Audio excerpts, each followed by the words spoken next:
The home of the Californiacs was the first state park state. Back in 1865, the federal government gave her the Yosemite Valley, which was a state park until it went back to Uncle Sam again in 1890 to become part of Yosemite National Park. At the turn of the century, she made a second effort, buying 9,000 acres of redwood forest and creating California Redwood State Park. Redwoods, the tall, tapering giants of the tree world, are largely responsible for the fact that the Golden State has a state park system, one of the finest in existence. During the World War, an extraordinary organization, the Save the Redwoods League, was brought into existence chiefly to save as much as possible of the virgin redwood forest along the northern coast of the state. Out of the work of this league grew the movement for a series of parks to contain liberal samples of the best of California's natural beauty. 3-1, Californians voted in 1929 in favor of a bond issue of $6 million for parks.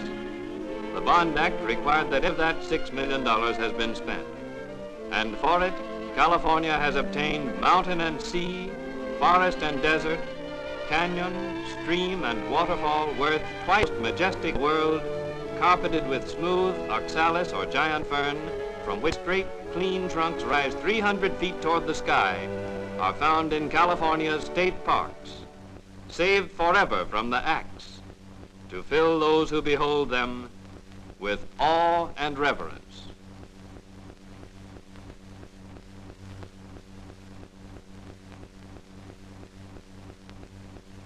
California Redwood State Park, consisting of some 10,000 acres, mostly redwood forest, 2½ hours distant from San Francisco in Santa Cruz County, was the first California state park to be established when the Golden State set out determinedly to create a system of state-owned recreational areas second to none.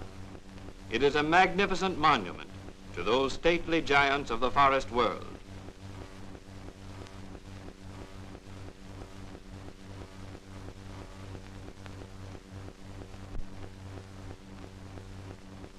The park is splendidly equipped to serve the requirements of the visiting public, and in the summer season is constantly thronged with pleasure seekers.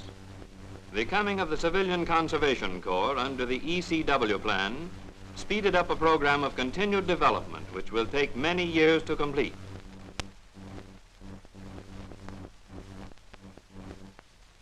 Additional roads and trails are badly needed, for it must be remembered that the park covers almost 16 square miles. The trail building isn't easy, for there are timbered canyons to be encircled and traversed, and real mountains to be climbed.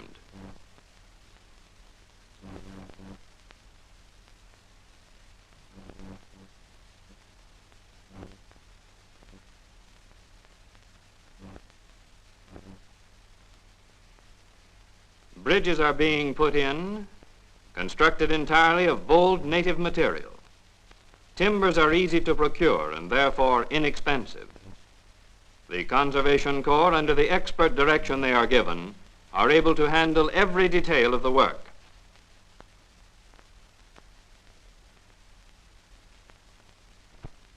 A park as large as this one, as well known and as intensively used, must go in for the minute details of park equipment in a rather big way.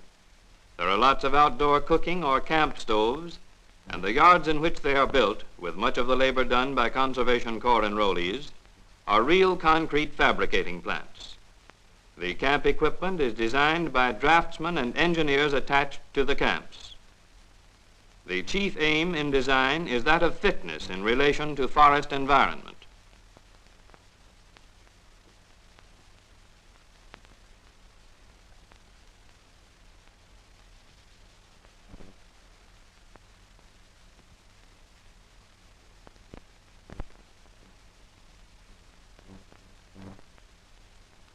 Along and near the South Fork of the Eel River and its tributaries, and in the region traversed by the Redwood Highway, are outstanding beauty spots of stream and valley landscape.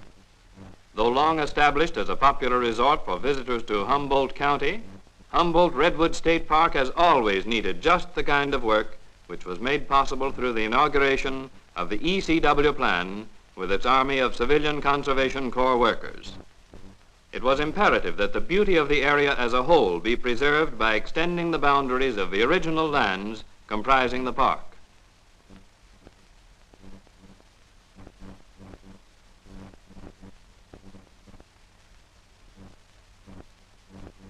Clearing dense undergrowth from the big redwoods for fire prevention and freer growth provides lumber for practically any kind of construction job which may be desirable.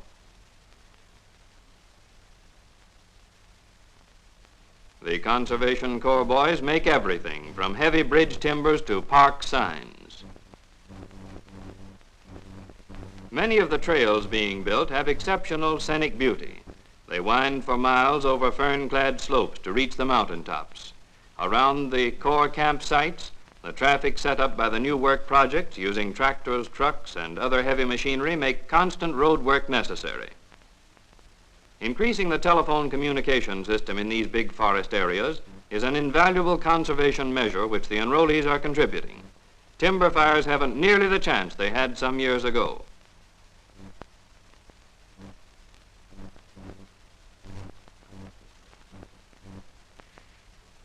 Here are some of the most impressive and earliest known groups of big sequoias.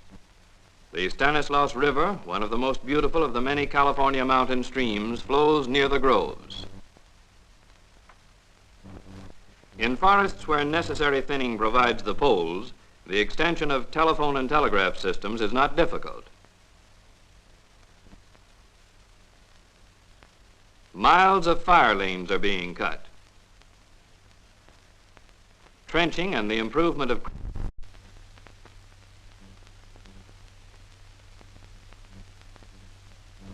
the San Jacinto Mountains in Riverside County constitute an outlying and isolated southern representation of conditions characteristic of the Sierras.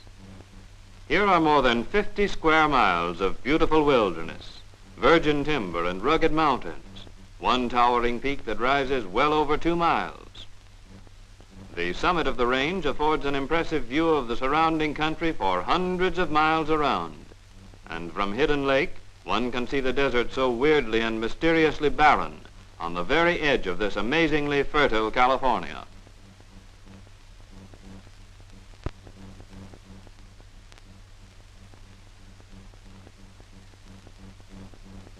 In recent years, the world over, there seems to have been an awakening to the joys of a more rugged life outdoors. Thousands of men, women, and children are tramping the countryside, not merely riding through it in comfortable conveyances. Pack train trips in our larger national parks are more popular than ever before. San Jacinto is one area where the beauties of nature will never unfold themselves completely to those who think of scenic sightseeing as a job for automobiles. Here there must always be miles of foot trails at the ends of motor roads. One Conservation Corps camp was established away up in the clouds. Lumber had to be carried up on the backs of horses and burros. From the winding trail, the traveler is able to enjoy a constantly changing panorama of natural beauty spots, fern-covered ledges, waterfalls, unusual rock formations, and the countless other wonders which nature alone can create.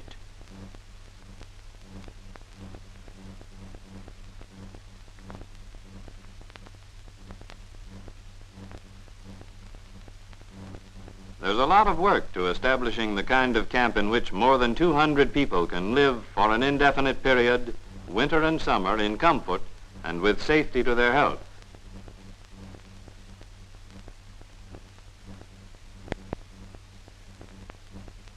In this mountain country, the same rocks that make grading difficult have their virtue in providing splendid material for foundations, wherever building strength is essential.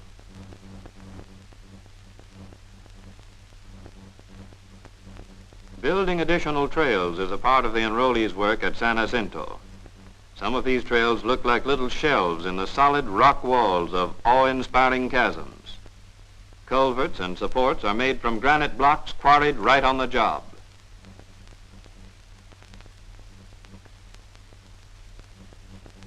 The first chow call of the day in most Conservation Corps camps is at the early hour of 6 in the morning, but no one is ever late for breakfast. His appetite won't let him. looks like ham and eggs. Luncheon is sometimes served in the field, for the boys frequently work many miles from camp, and the camp administrators insist that the workers have hot food 3 times a day. Dinner, or supper if you prefer the term, is served about 4:30 in the afternoon. Every man his own dishwasher.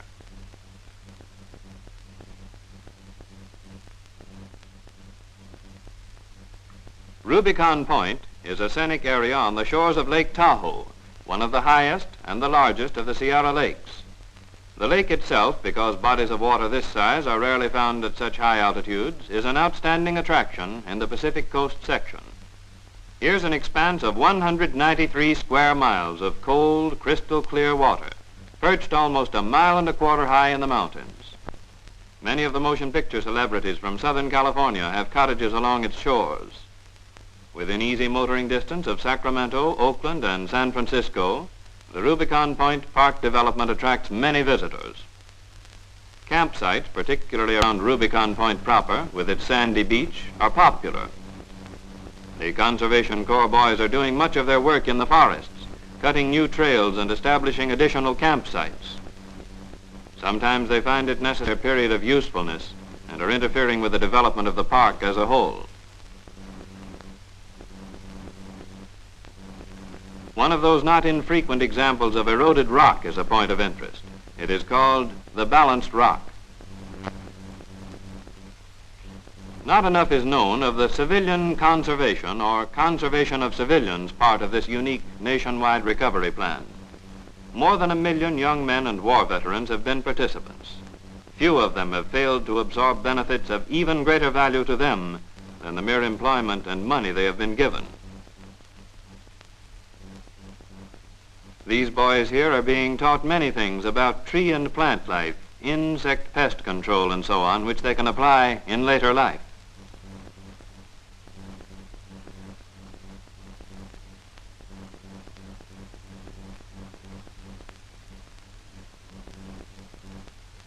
Prairie Creek in Humboldt County is a magnificent redwood park.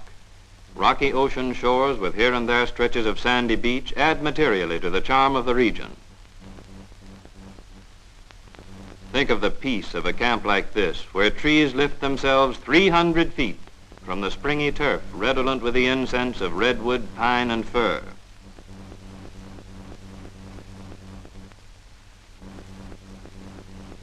At Patrick's Point, forests give way to meadows, and meadows in turn to the sea. One stretch of beach is being cleaned of debris to provide fine ocean bathing.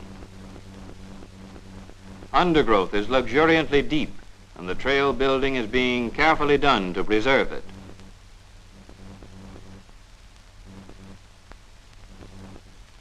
One of the interesting activities of the boys here is the making of redwood signs to mark trails and places of interest. Unusual talents along widely varied lines have been uncovered among the enrollees.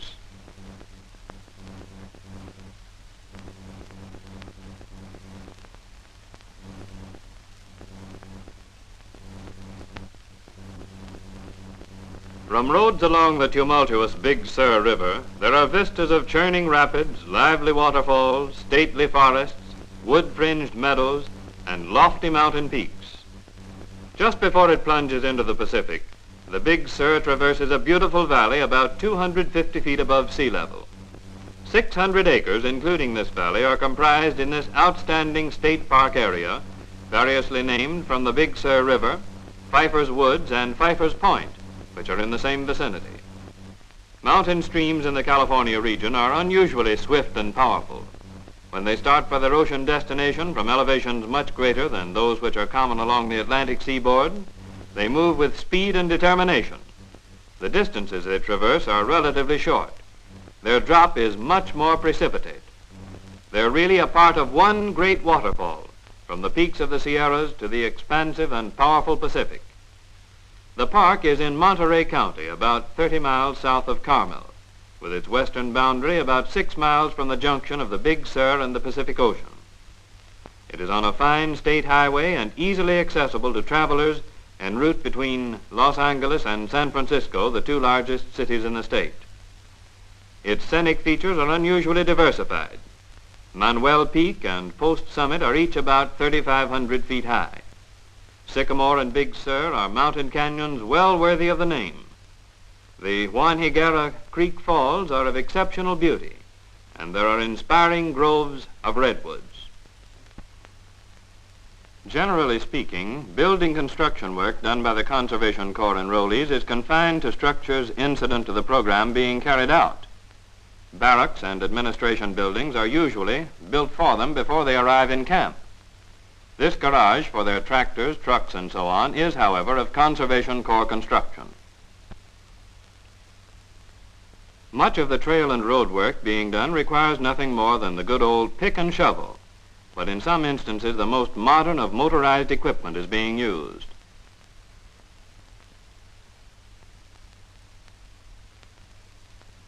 There are seasons of the year when the Big Sur becomes quite unruly, and an important part of the work is on the riverbed, easing the flow of water at flood tide.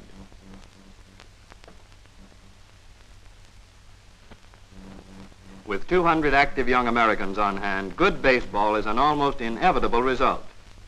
Miles of babbling brooks, just the sort of place people from the coast cities like so well.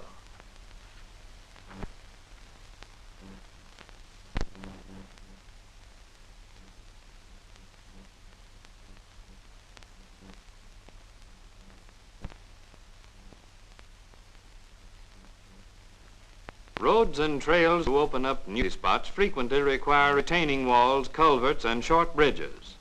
A fortunate circumstance at Cuyamaca is that sand and gravel are easily available, material to keep steam shovels and trucks busy for days.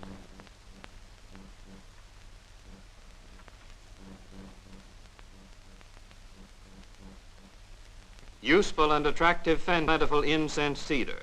Careful choice of the trees which are already dead or are being crowded to death is helping, not hurting the forests. Cedar is comparatively easy, splitting into good, clean rails which have splendid, lasting qualities. The fence you see being erected is near the Corps camp. Grasshoppers are noticeable in the beautiful meadows which abound in the park. They are effectively stopped with a diet of poisoned bran. Here are the boys who are doing the job, answering the bugle for assembly before the day's work begins.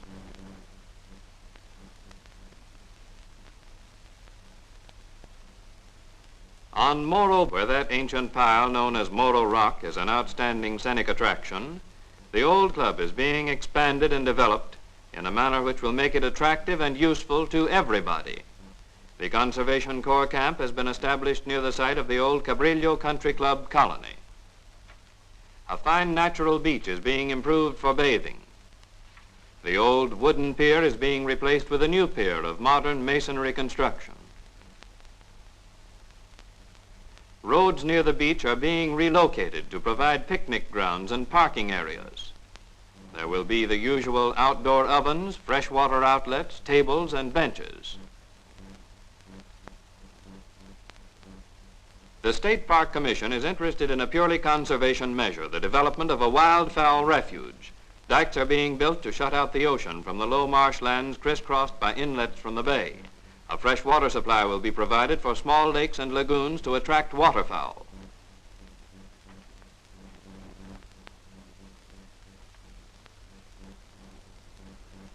Russian Gulch in Mendocino County, richly clothed with redwoods, rhododendrons, ferns, huckleberry, and salmonberry, is another of California's parks fronting on the Pacific. The shoreline is sharply cut by inlets in which ocean tides lash wildly to create ever-changing water spectacles.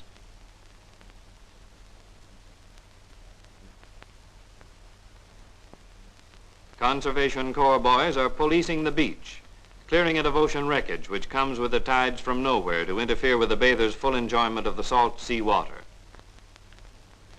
Deep in the forest, they're modifying nature's handiwork in accordance with modern civilization's requirements. Roads and trails are being made safe and easy for motor cars. Careful, intelligent work is making many a sluggish brook an even more delightful haunt for the finny beauties which idle in its cold, clear waters. Fallen timber tangles that constitute an ever-present fire hazard are being removed. Accommodations for picnickers are being provided.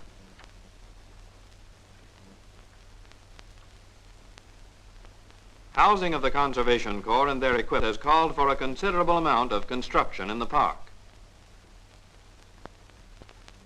The boys at Russian Gulch are fond of the manly art, and a number of surprisingly expert boxers have been in the regularly organized tournaments which are held. These Negro lads prove in their every action the value of the basic elements of the Conservation Corps idea. Worthwhile work outdoors in the fresh air and sunshine, good food, plenty of sleep, and an easy mind. Looks like a real go. A well-constructed squared circle, gloves light enough to allow one to feel the sting of a punch, and even the jauntily worn bathrobes. A cheering and enthusiastic audience.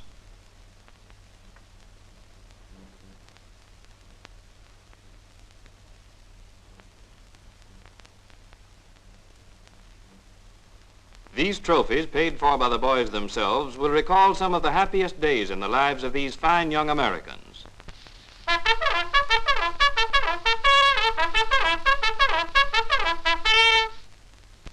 1 million unemployed young men and war veterans were enrolled in the Civilian Conservation Corps in the first 2 years of its existence. Enrollees are taken from the states on a population percentage basis. Their personal care is in the hands of the United States Army, the country's most experienced organization for a task of such magnitude. Each State Park Corps camp is set up according to a carefully organized plan.